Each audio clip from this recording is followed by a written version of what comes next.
Voilà.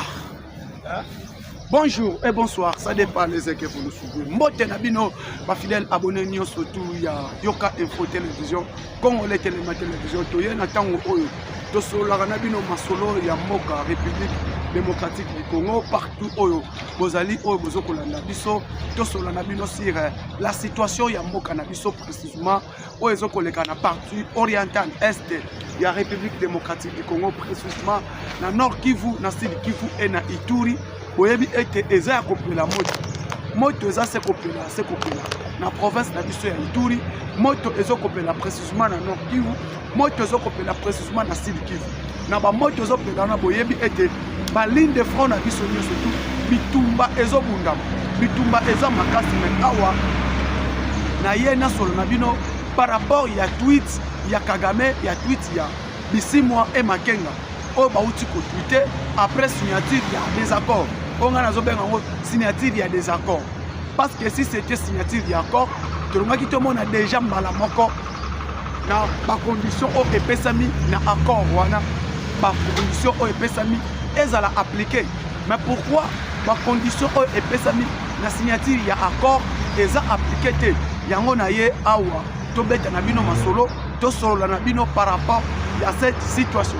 Parce que crise au eza na partie orientale, il y a République démocratique du Congo, crise au eumeli makasi. Mais awa, tokosala analyse, tokosolola kitoko makasi.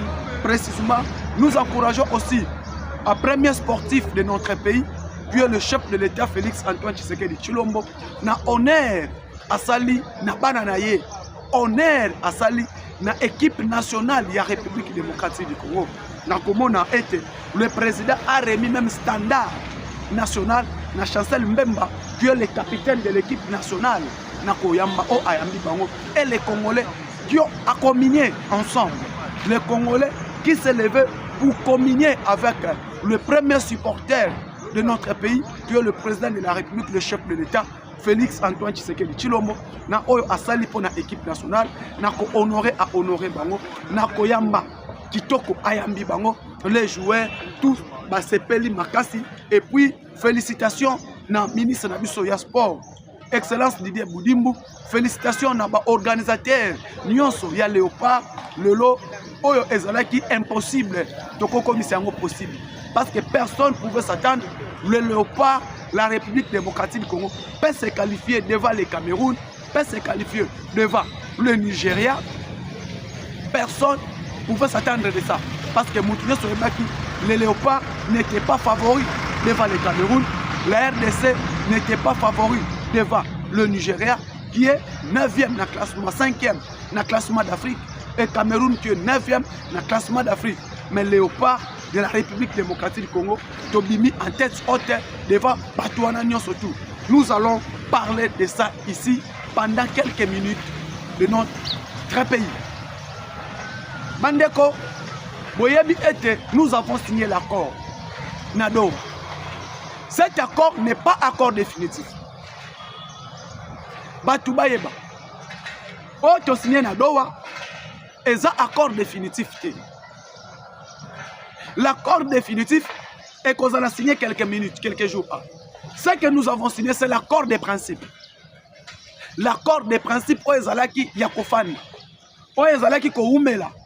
Tu as qui accord de principe on a fait la signer Kala. Mais Ezala qui signait et Fanda qui n'a tiroir.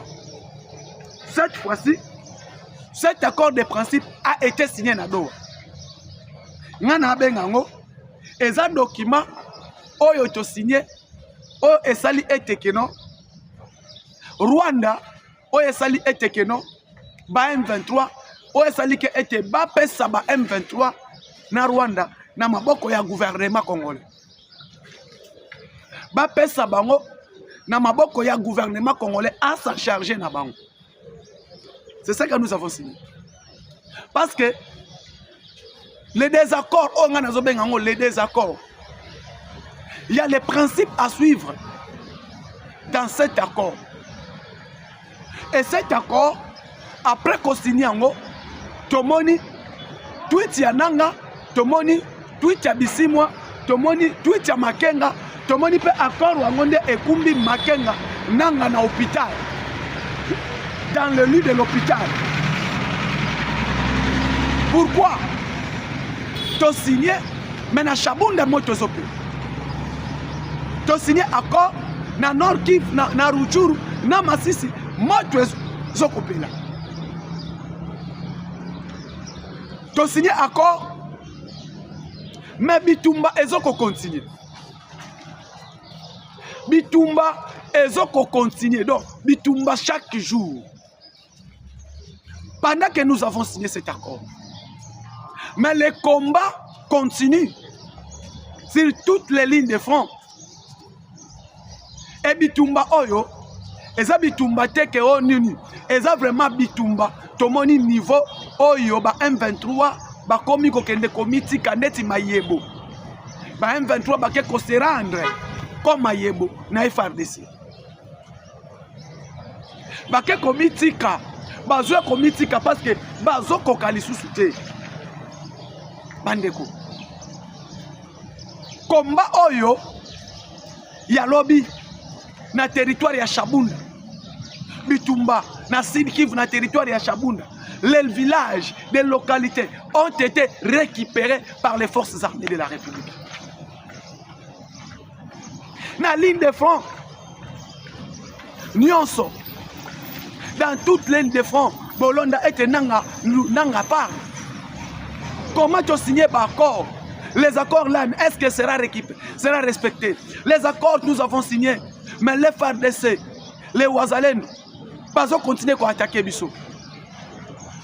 Bah Wazalendo n'a FARDC, pas ont continué à attaquer Bissot pendant que nous avons signé les accords. Nebisaki Binois, Nebisaki Bango. L'État est révolu. Nous n'avons pas l'État à perdre. Tant qu'il y a perdre des assoutés.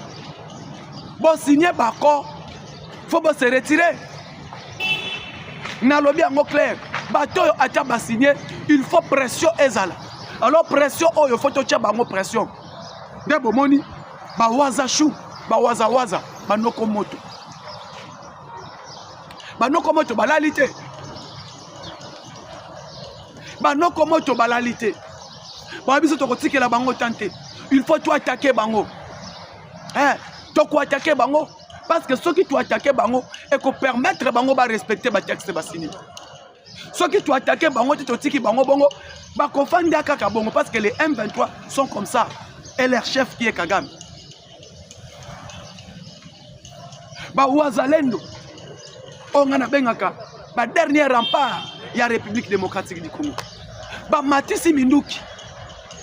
Et bah M23, il y a Kagame, bah M23, il y a Nanga, bah on moko bandi koya komitika, bah bandi koya komitika na Masisi. Et kuna pena doa balobi boko bimate, tokotika binote bozonga. Boko tokotika binote. Na doa tolobi tokotika binote. Alors, les forces armées de la République démocratique du Congo, comme va monter en puissance, que moi je parle toujours, l'armée congolaise a monté vraiment en puissance. Monter en puissance, il y a l'armée Nabiso.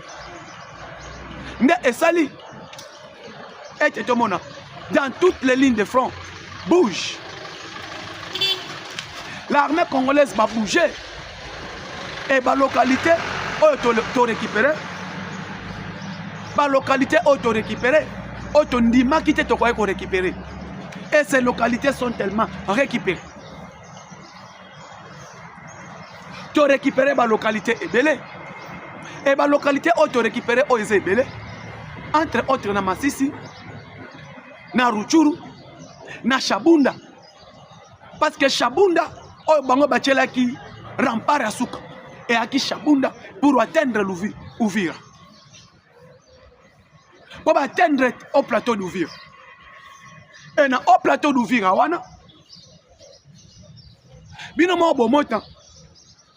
l'armée congolaise, les forces armées de la République démocratique du Congo, na Shabunda, bayaki biso te to attaquer.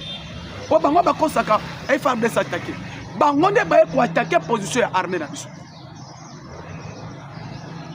Baye ko attaquer position ya ba FARDC.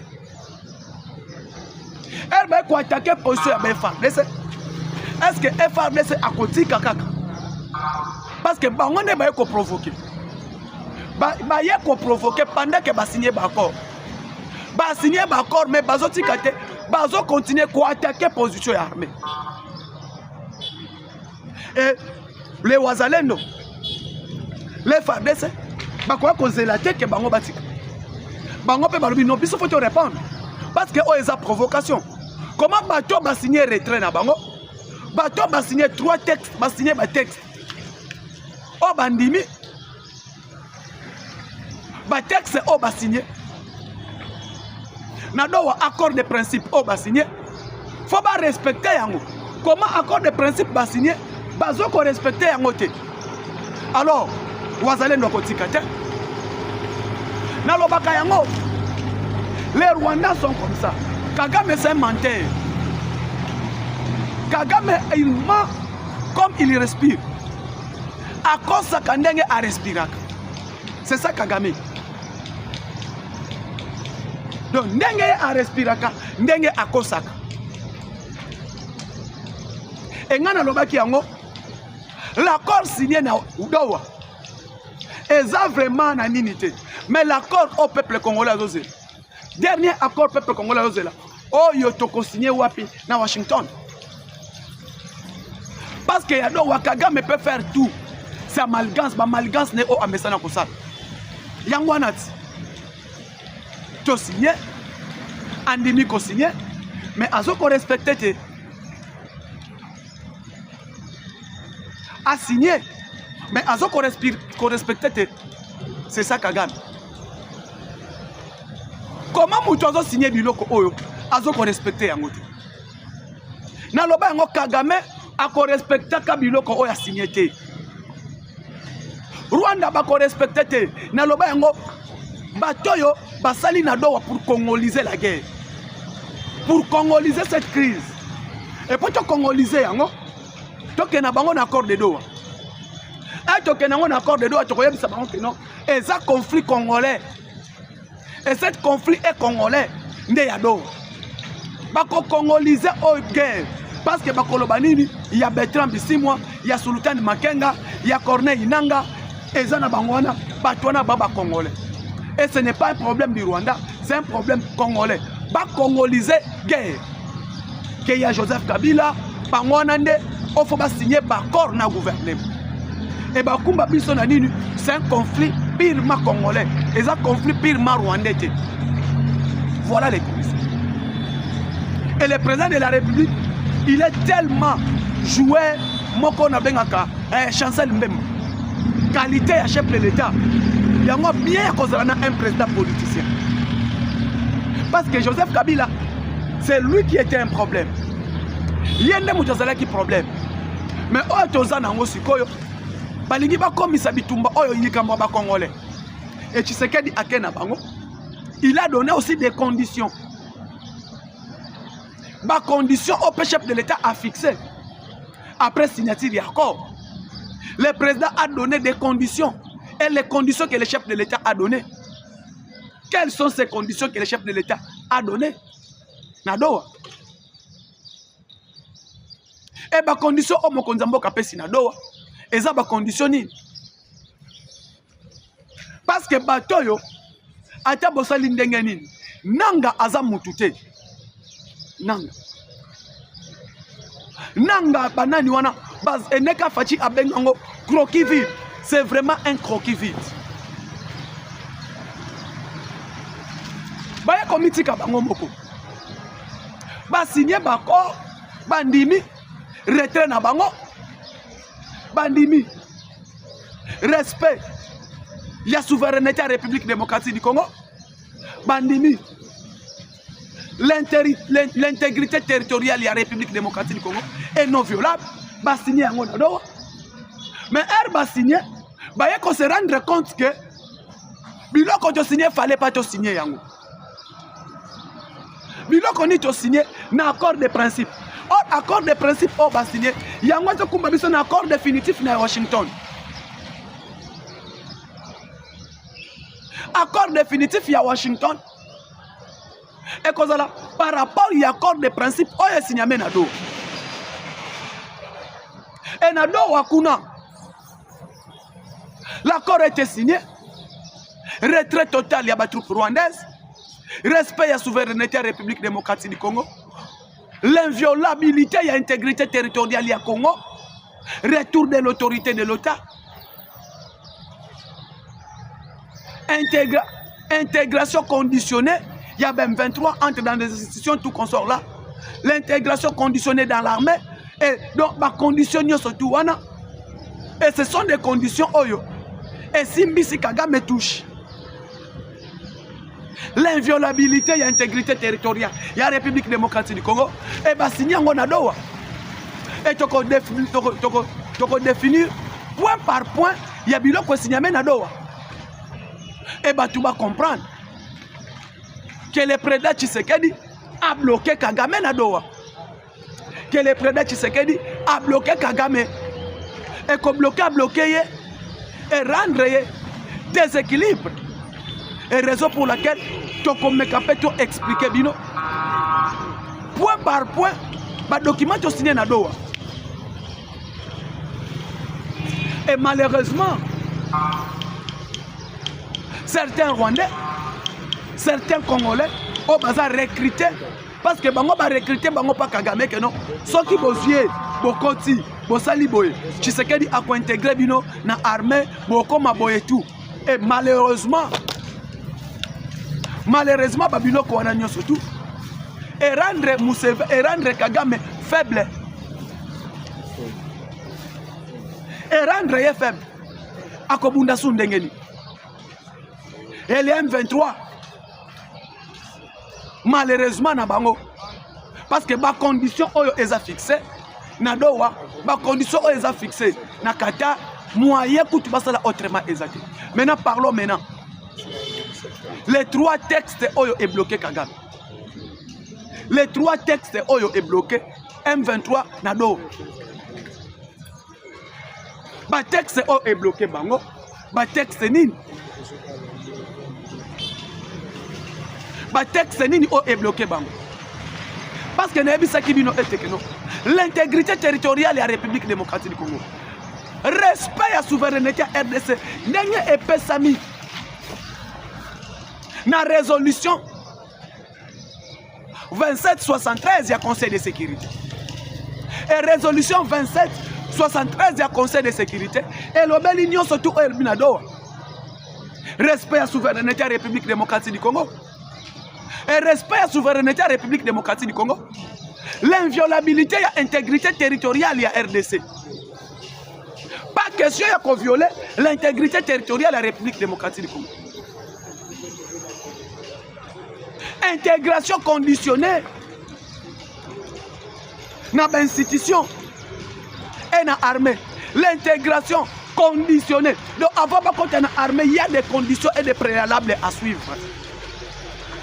Et ces conditions, des conditions bloquées bango bandeko. Ces conditions est bloquées bango na Doha et bloquées bango na Washington. Et maintenant, déjà signé na Doha. Va signer retour de l'autorité de l'État. Retour de l'autorité de l'État na bazone nini. Parce que pas tout faut bayeba. Retour de l'autorité de l'État. Ma place au l'État nini azate. Ma place nini au l'État azate. O est retour de l'autorité de l'État. Retour de l'autorité de l'État. Na ma place au l'État azate. Quels sont ces endroits où l'État n'est pas? Dans des endroits qui sont contrôlés par les M23. Place où on a l'État azate, maintenant l'État fazong. Et retour de l'autorité de l'État. Nous les M23, tous l'État est dans Nord Kivu, tous l'État est dans Sud Kivu. Et ce sont des résolutions, ce sont des accords de principe. Intégration conditionnée. Il y aura conditions à suivre.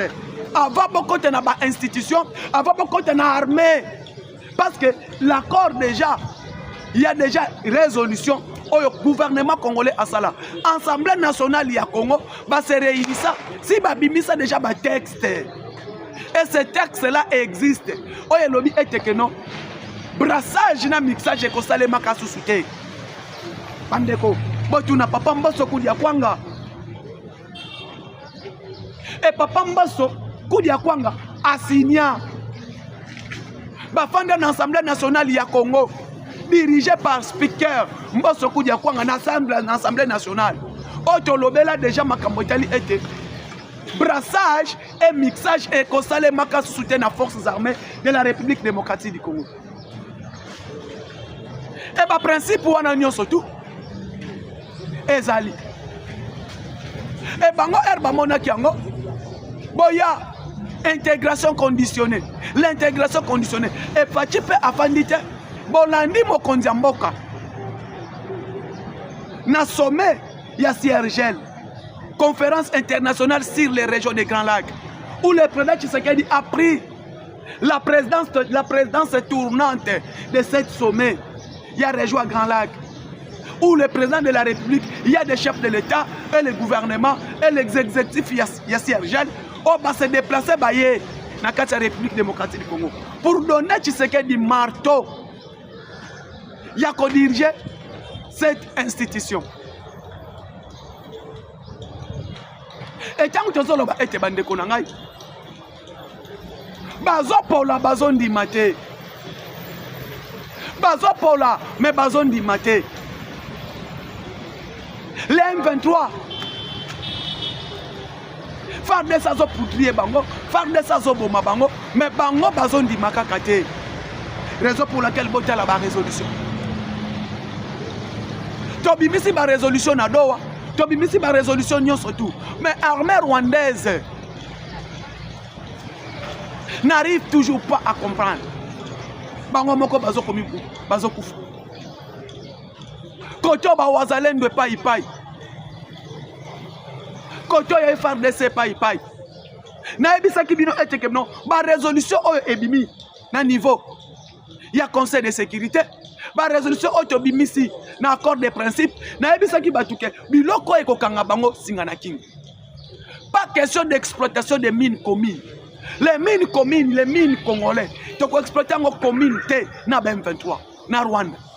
Et pas question. Tu sais qu'il y a quelqu'un qui a signé d'accord. A signé d'accord sur l'intégration économique régionale. Mais oui.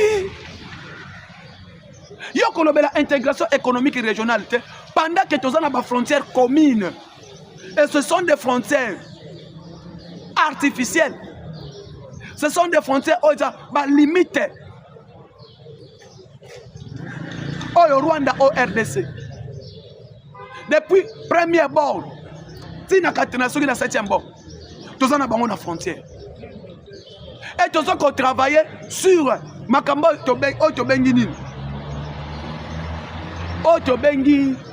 commerce ensemble. Quand on parle de commerce, on voit l'économie. Et commerce doit jouer à niveau de East Africa Community. Tout ça, la commerce ensemble. Barwandais na Congolais. Barwandais ba côté kana RDC, ba Congolais ba côté kana Rwanda. RBA ba ça la droit de douane, ba droit ya nini tout ça. On parle déjà de l'économie, on parle du commerce. Et les gens ne comprennent pas. Voilà aujourd'hui comment Nanga est en train de pleurer. Na ebisa ki batu botika cet accord de principe. Botika cette intégration régionale parce que le président Tshisekedi a fixé aussi des conditions de l'application de cet accord. Quoi appliquer en Mondengeni? Comment nous allons faire pour appliquer cela? Les accords de Doha. Et qu'on les a application d'Engeni. Est-ce qu'on va appliquer ou on ne va pas appliquer? Les Kagame, les Museveni, tout cela. Bah si ma fan livre place baza que non, place ba lobby était que non. Bah principe pour se fixer, awa biso tu échoué. Tu as échoué lamentablement. Parce que le principe est fixé à ceux qui t'ont violé, c'est la toute première fois. On a un président américain, Donald Trump, moi dans ma tête. Bon, on a dit propos à tenir. Quand on parle de Tshisekedi dans la Maison Blanche, Trump est content. C'est un bonhomme. Aza mutu moko malamu mutu akimia. Est-ce que babengi Kagame mutu akimia? Bakobenga Kagame mutu akimia? Non. Sikoyo, au moins certains Congolais ne comprennent même pas. Et tu es bango que non. Aujourd'hui, la République démocratique du Congo est de retour dans le Tchèque international. Dans le Tchèque international, le Congo est de retour. Parce que diplomatie est à la beaucoup. Mais tu sais qu'il dit allouer la diplomatie. Il y a un moment où on a 4 fronts. Le front nion surtout, tu sais qu'il dit à chaque en place. Front diplomatique. Na front diplomatique, tu zong c'est la diplomatie, na biso to bundi sur les plans diplomatiques. Bon moni ba résolution Conseil de sécurité et bimi. Yango na so ko féliciter Madame Thérèse Kaikomba Wagner, le ministre d'État, ministre des Affaires étrangères. Na loué sur diplomatie à justice, il y a président de la République. Oh yemoko a télémaki. Na front diplomatique na yo. Pona ko téléma ko déplacer, ko voyager, ko loba, ko téléma de tout le monde entier de condamner cette agression. De condamner cette agression rwandaise. Et la communauté internationale a compris que cet homme n'a jamais fait la paix. Kagame n'a jamais voulu la paix. Et Moutou Telemi pour dénoncer cette agression. A Telemi pour dénoncer cette agression qui est Félix Antoine Tshisekedi Tshilombo. Que le monde entier va comprendre après.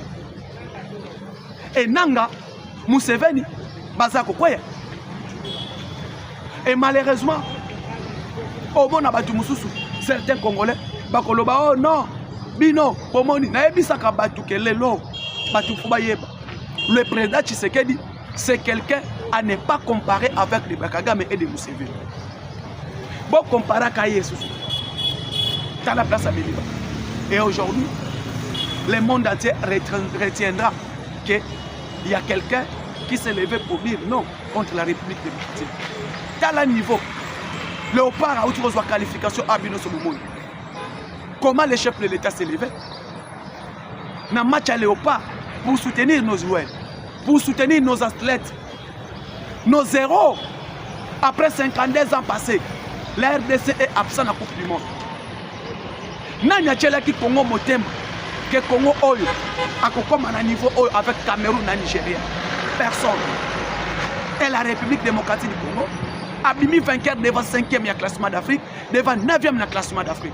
Et au moment où nous sommes, peut-être que tu as un match de barrage, soit dans Iran et Irak, pour se qualifier et aller dans la Coupe du Monde. Et le président a honoré nos héros nationaux. A honoré Bango, à remettre Chancel Mbemba standard national, le drapeau du pays. Et l'accès était un symbole. Allez mouiller les maillots, ramenez-nous la qualification dans la Coupe du Monde. Et Bomoni, papa Nyon surtout, quand Moumouana a 70% de la classe, para o hasard responsable, a honoré Kamouana naïe. Et oh, Batubamoni lobby, pourquoi chef de l'État a yambi ba joueur pendant que nous avons une qualification? Mais pendant qu'ils ont fait les premiers pas, il faut qu'on l'acquise à Bango que c'est que deuxième pas, la République sera contre derrière vous. Et premier pas, Yangoana, le président s'est déplacé dans le stade des Martyrs, accompagné toujours de son épouse, la distinguée première dame, Maman Denise Nyakero Tshisekedi, la mère de la République, notre maman, la maman d'amour, Maman Denise Nyakero Tshisekedi, s'est déplacée pour accompagner son mari, le chef de l'État Félix Antoine Tshisekedi Tshilombo. Pour Ayako Yambabana, papa na maman, président Félix Tshisekedi, accompagné toujours de la très distinguée première dame. Oh, Atika Lakate, maman Yalokum, la seule et la seule l'unique distinguée, la seule et l'unique première dame Tozui, de 2001 jusqu'à aujourd'hui. La mère de la République Yewana, maman o ayoka kakole la yabana, maman o alinga kaba congolais, maman o akomina kana peuple. Tala lelo, bake koyamba ba léopard. Plus de 2 heures du temps, au monango wapi, a honoré ba jouer, a honoré bango, ba solo likitoko. Tout le monde qui peut Jean-Pierre Bemba était là, tout le monde qui Samaloukonde était là, tout le monde bat nos institutions pour vous dire. Les enfants ne fatiguez pas, levez-vous, mouillez les maillots, ramenez-nous la qualification. C'est ça le président, c'est ça d'être un chef le président de la République. C'est ça d'être un chef. Comment il a honoré nos joueurs. Vraiment, eloko oyo, je peux dire merci à mon Konzamboka. Je peux dire merci à la distinguée première dame. Merci à ministre sport, Didier Boudimbu, le génie blanc. Le génie blanc. Oyo lelo, Aleli si entraîneur ya Nigeria. Alobi Aleli, Angake Kanganani Bidim, Akangabani, Asalimi. Voilà, vraiment, merci beaucoup de nos joueurs. Les héros nationaux, Boté les Mapende, les Koyate, tous en qualification, tous en Coupe du Monde. Merci beaucoup.